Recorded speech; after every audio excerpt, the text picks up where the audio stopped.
আম লাল শাক করার জন্য আমগুলো কেটে নিয়েছি, আর এই লাল শাকটাকে কেটে নেব। দিয়ে দেবো কড়াইতে একটু তেল, তেলটা গরম হোক।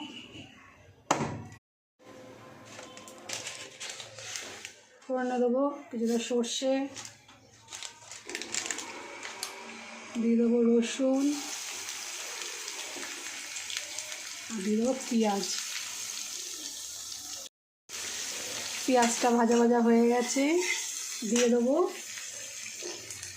লাল শাক।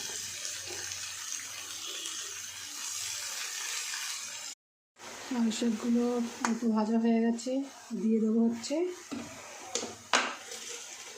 নুন আর হলুদ গুঁড়ো।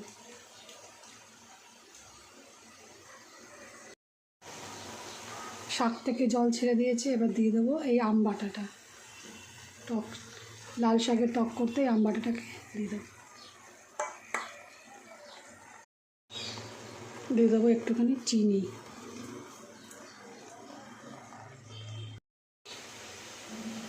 লাল শাকের টকটা হয়ে গেছে, এবার এটাকে নামিয়ে নেব।